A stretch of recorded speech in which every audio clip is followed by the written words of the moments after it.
Le nord du Burkina Faso, autrefois en ruine, voit renaître des villages et des espoirs. En 3 ans, Ibrahim Traoré a inversé la tendance. Des milliers de déplacés sont rentrés chez eux, les routes ont été rouvertes et des infrastructures reconstruites. Cette transformation est une réponse à la guerre, mais aussi une promesse. La souveraineté par l'action concrète, pas par les discours. Mais comment ce changement s'est-il produit? Qu'est-ce qui a permis à un pays exsangue de renaître quand tout semblait perdu? Ibrahim Traoré a-t-il trouvé une voie vers un avenir durable pour le Burkina Faso? Ibrahim Traoré, le leader du Burkina Faso, a réussi là où beaucoup d'autres auraient échoué. Sa stratégie de sécurité et de reconstruction s'appuie sur des actes concrets et non sur des promesses vagues. Il a restauré la dignité des habitants du nord du pays en rendant la vie normale là où la peur dominait. Des millions de déplacés ont pu regagner leur foyer, les routes ont été rouvertes et les écoles rouvertes. Cette renaissance ne s'est pas produite par miracle, mais grâce à un plan méthodique de redéploiement militaire et de reconstruction civile. Pour Ibrahim Traoré, chaque action militaire s'accompagne d'une action civile. Un puits creusé, une école rouverte, un marché réactivé. Le bénéfice de cette approche, la construction d'un Burkina Faso plus autonome, où la souveraineté et la dignité sont les piliers forts d'une paix durable. Mais au-delà de la simple sécurité, il s'agit de bâtir un pays capable de se tenir sur ses propres pieds, sans l'aide extérieure. En 2022, la situation du Burkina Faso semblait désastreuse. Un tiers du territoire échappait au contrôle de l'État et les routes étaient coupées. La peur paralysait les villages et la violence semblait avoir le dernier mot. Mais à l'heure où beaucoup pensaient que la situation était irréversible, Ibrahim Traoré a initié un changement radical. Son approche unique repose sur ce que l'on pourrait appeler une double couche de défense. D'un côté, les militaires précédents ont été déployés pour sécuriser les zones stratégiques et rouvrir les routes. De l'autre, des brigades civiles ont travaillé à rétablir la vie quotidienne. Construction de puits, réouverture des écoles, relance des marchés. En 3 ans, les résultats sont frappants. Plus d'1 million de déplacés ont regagné leur village et les routes qui étaient autrefois dévastées sont désormais ouvertes, permettant un retour progressif à la normalité. Ce changement n'a pas été le fruit du hasard. Chaque étape de la reconquête a été méticuleusement planifiée. Le déploiement de 28 bataillons militaires a permis de rétablir la sécurité, mais c'est la reconstruction civile qui a permis de consolider cette sécurité. Ce processus a été lent, mais chaque geste a été mesuré. Un puits, une école, un marché. L'objectif était de redonner de l'espoir et d'implanter durablement la paix, non pas par la force brute, mais par des actions tangibles qui ont immédiatement impacté la vie des habitants. Ce modèle de paix par l'action s'inscrit dans une vision à long terme, celle d'un Burkina Faso qui se relève de ses cendres sans attendre une aide extérieure, mais en se reposant sur ses propres forces. Le changement ne se fait pas en un jour, mais chaque jour voit un progrès concret. Ibrahim Traoré, en tant que leader, ne se contente pas d'administrer depuis un bureau.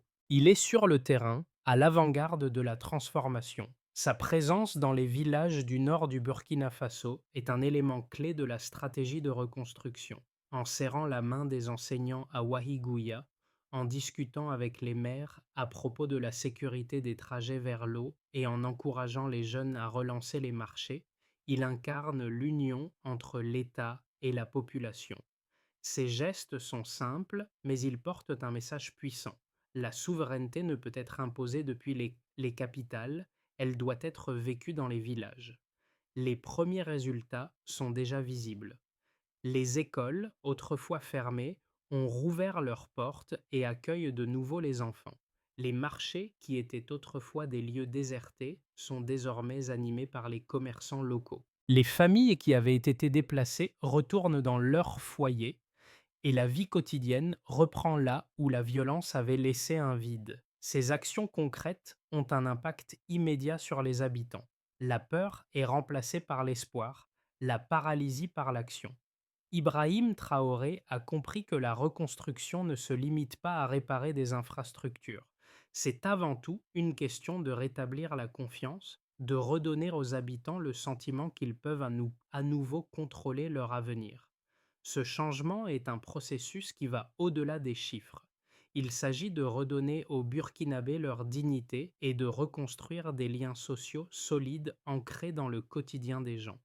Le processus de reconstruction du Burkina Faso sous la direction d'Ibrahim Traoré ne se limite pas à des efforts isolés, mais suit une série d'événements interconnectés qui se complètent mutuellement. Après avoir pris les rênes du pays, Traoré a immédiatement compris que la restauration de la stabilité nécessitait une approche intégrée et graduée. Le premier acte a été de sécuriser les zones les plus touchées par le conflit. 28 bataillons ont été déployés dans des zones dites rouges pour rouvrir les routes et assurer un minimum de sécurité. Ce redéploiement militaire a non seulement rétabli l'ordre, mais a aussi permis aux civils de regagner un semblant de normalité. Simultanément, des brigades civiles ont pris en charge la reconstruction des infrastructures essentielles. La réouverture des routes a permis aux habitants de retourner chez eux, mais ce n'était que le début. Là où l'État était absent, des actions de première nécessité ont été mises en œuvre, des puits ont été creusés, des écoles et des centres de santé ont été rouverts et des marchés ont été réactivés. Le retour de la vie dans les villages a été progressif, mais à chaque étape, les habitants ont pu constater les effets tangibles de l'intervention de l'État. Ces premières réussites ont eu un effet boule de neige, renforçant la confiance des citoyens dans le processus de reconstruction. Au fur et à mesure que les routes et les infrastructures se reconstruisaient, les déplacés, qui avaient quitté leur maison par crainte, ont commencé à revenir. Les autorités ont mis en place des dispositifs pour aider les familles à se réinstaller et à reprendre leur activité agricole et commerciale. Chaque village a reçu l'aide nécessaire pour redémarrer sa production locale. En parallèle, des programmes agricoles ont été mis en place pour soutenir les exploitants locaux, avec une attention particulière portée à l'autosuffisance alimentaire. Les résultats de ces efforts ont été impressionnants. Plus d'1 million de déplacés ont retrouvé leur foyer. Les productions agricoles ont repris et les marchés ont refleuri. La sécurité s'est progressivement rétablie et les incidents armés ont diminué de manière significative, renforçant la perception de sécurité parmi la population. Chaque victoire, même modeste, alimentait la dynamique de reconstruction, démontrant que la transformation du pays reposait non seulement sur la sécurité, mais aussi sur la participation active de la société civile. Ibrahim Traoré a su impliquer la population dans le processus de reconstruction en faisant de chaque citoyen un acteur clé du retour à la normalité. Les succès visibles sur le terrain ont fait naître un cercle vertueux de coopération entre les civils et les forces de sécurité, ce qui a permis d'ancrer durablement la paix et la stabilité dans les régions reconquises. En fin de compte, l'effort combiné des militaires, des civils et des autorités a permis de rétablir un climat de confiance nécessaire à la reconstruction du pays. La transition d'un environnement de guerre à un environnement de reconstruction se fait à travers des actions simples mais efficaces. Les progrès réalisés sous la direction d'Ibrahim Traoré ne sont pas seulement visibles dans les villages, mais sont également confirmés par des chiffres significatifs qui témoignent de l'efficacité de la stratégie mise en place. Entre 2022 et 2025, plus de 592 milliards de FCFA ont été investis dans les infrastructures rurales, notamment dans la réhabilitation des champs, la construction de puits et la modernisation des infrastructures agricoles. Cette somme a été judicieusement allouée à des projets concrets qui ont directement impacté les conditions de vie des habitants. Les résultats de cet investissement sont en tangibles. La production locale de riz a augmenté de 11% dès la campagne agricole de 2025, réduisant ainsi la dépendance aux importations alimentaires. Parallèlement, les importations de nourriture ont chuté de 25%, ce qui témoigne de la résilience croissante de l'économie locale. La modernisation des 8 filières agricoles majeures, riz, manioc, bétail, volaille, pêcherie, blé, mangue et maraîchage, a également permis de créer une structure complète de souveraineté alimentaire, renforçant ainsi l'autosuffisance du pays. Le programme Offensive agro-pastorale et halieutique nationale 2023-2025 a modernisé ces secteurs, doublant le nombre de coopératives agricoles actives dans les zones rurales. Cette transformation n'a pas seulement amélioré la production, mais a également eu un impact sur l'emploi local. Dans la région du blé de Mouhoun, chaque hectare irrigué génère en moyenne 3 à 4 emplois directs. Bien que ce chiffre puisse sembler modeste, il représente un apport colossal pour un pays à dominante rurale, où chaque emploi soutient directement une famille et contribue à la stabilité économique locale. L'impact sur les jeunes a également été remarquable. Des milliers de jeunes ont été formés aux techniques agricoles modernes, ce qui leur a permis de devenir des acteurs locaux clés dans la production et l'exportation de produits agricoles. Ce processus a non seulement renforcé l'autonomie alimentaire du pays, mais a aussi donné aux jeunes l'opportunité de jouer un rôle central dans le développement économique de leur communauté. Les initiatives de Traoré ont également permis de réduire de 38% les délais administratifs pour les projets agricoles, facilitant ainsi la mise en œuvre rapide des réformes.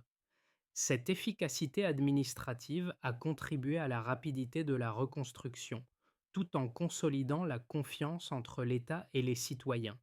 Le programme de microcrédit, couplé à des formations agricoles, a permis à de nombreuses familles de redémarrer leur activité agricole et de participer activement à la relance économique. Enfin, le système de santé universel RAMU a joué un rôle clé dans la reconstruction sociale.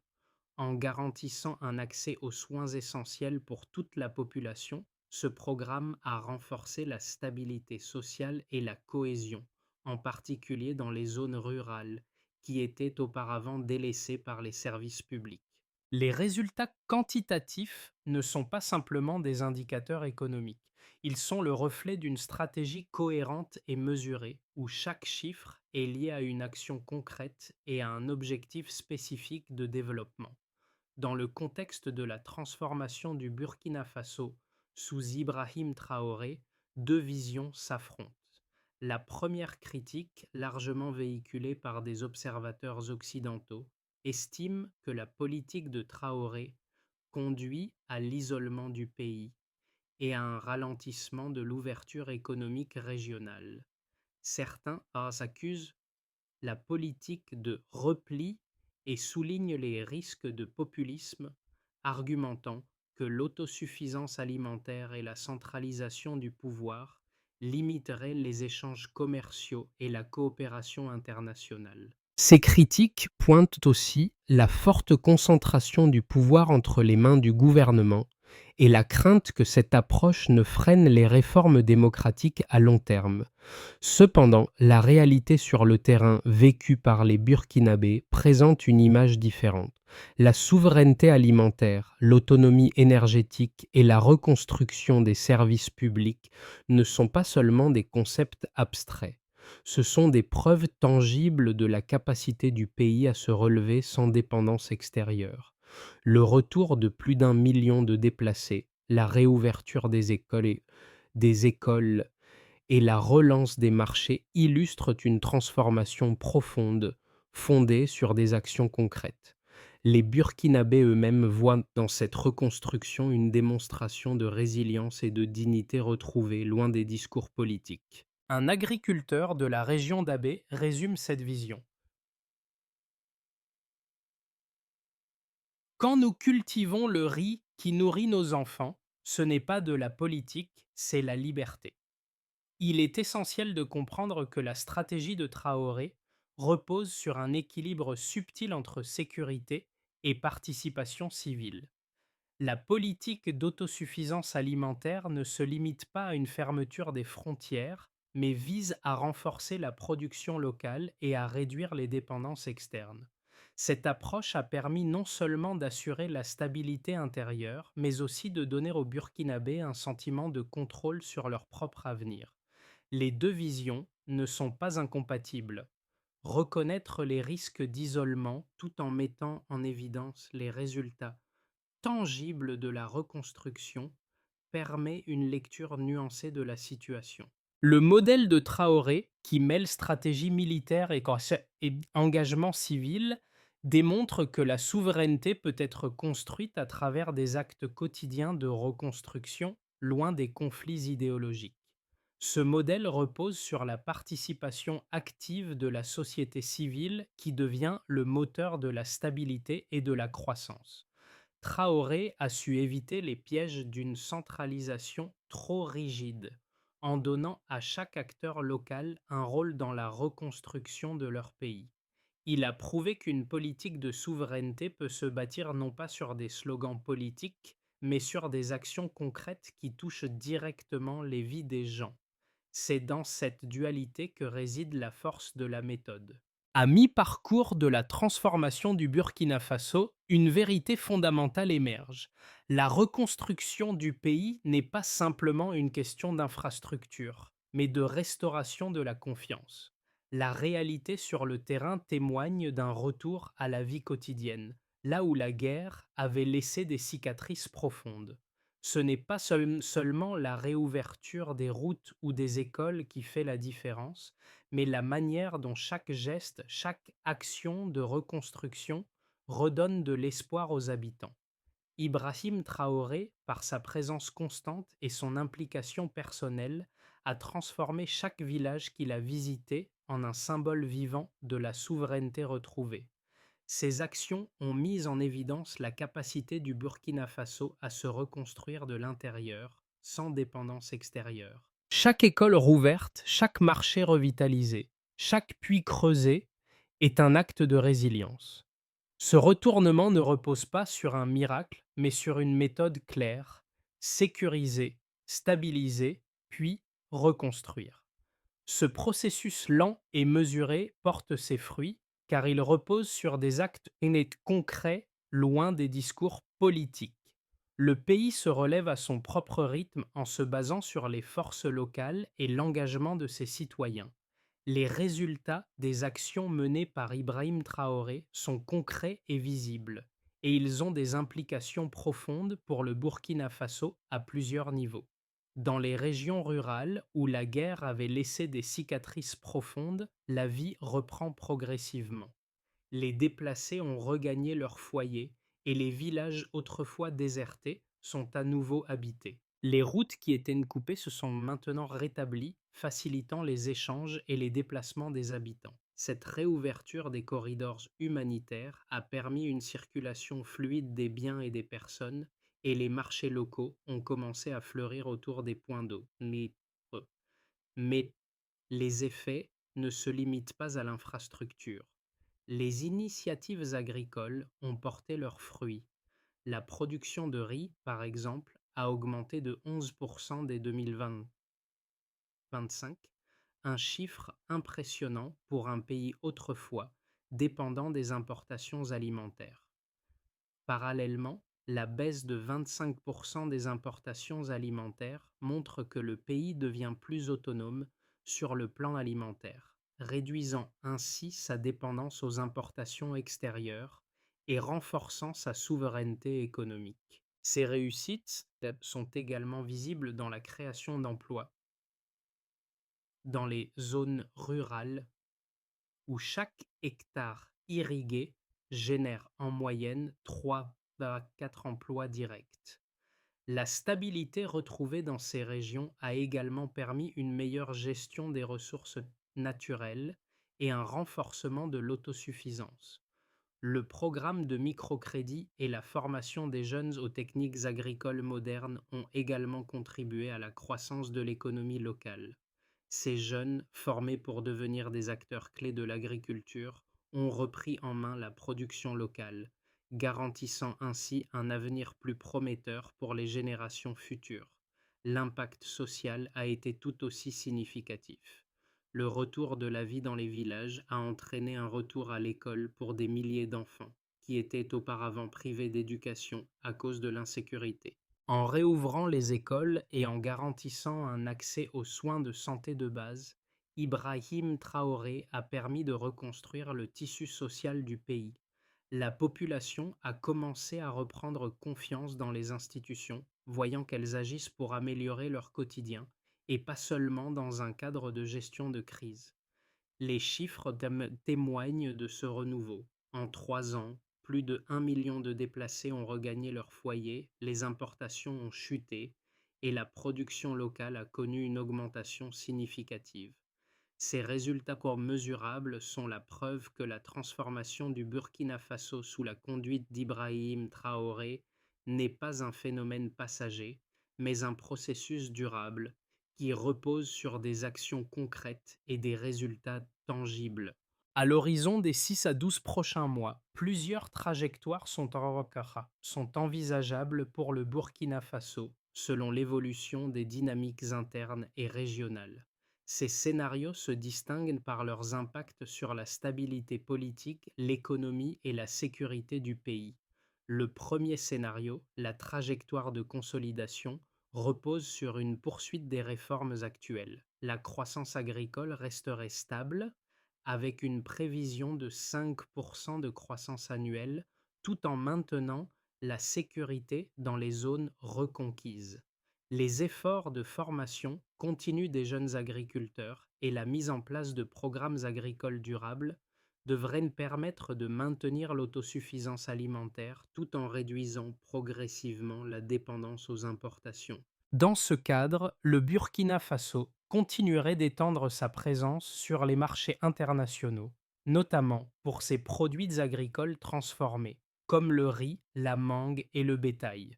Cependant, cette stabilité serait conditionnée par une gestion prudente des ressources et une vigilance face aux tensions potentielles dans la région. Le deuxième scénario, la trajectoire Pinnacle optimiste, envisage un renforcement des partenariats régionaux, notamment avec le Mali et le Niger.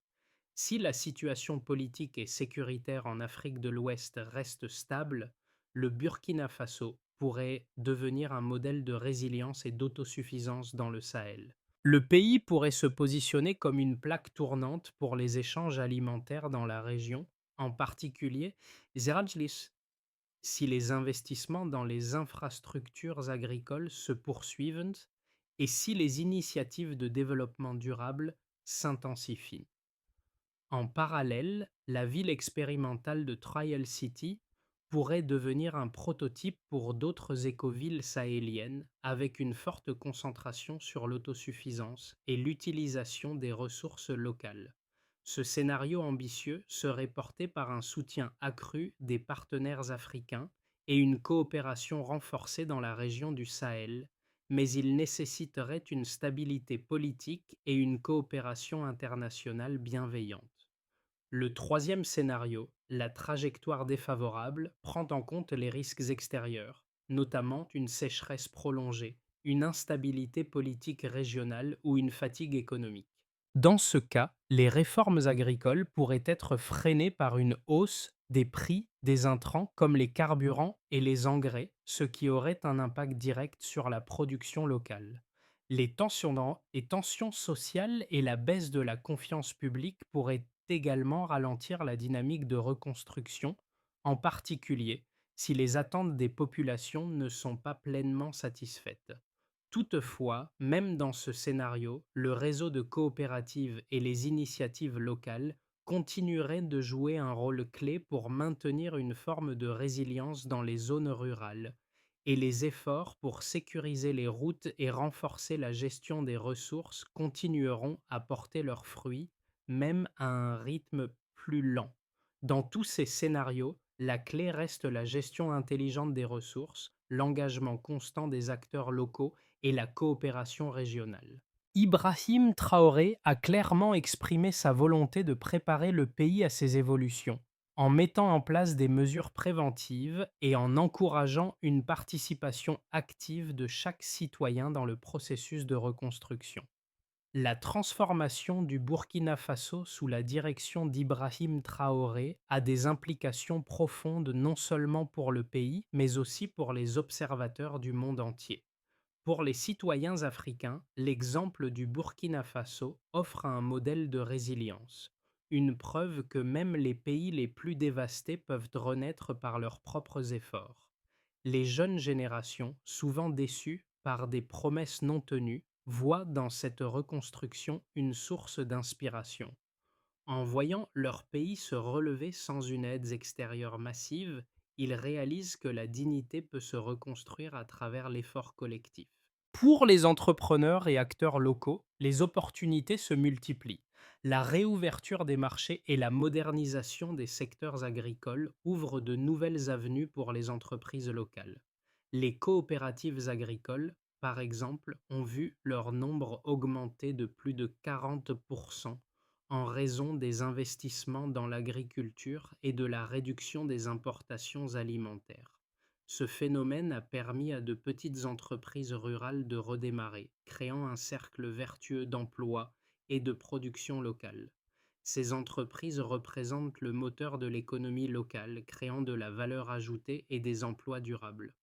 Les observateurs internationaux, quant à eux, voient dans le Burkina Faso un exemple unique de transformation locale réussie. La manière dont Ibrahim Traoré a mené le pays à la souveraineté alimentaire et à la stabilité sécuritaire prouve que l'Afrique peut se libérer de l'aide étrangère pour se redresser.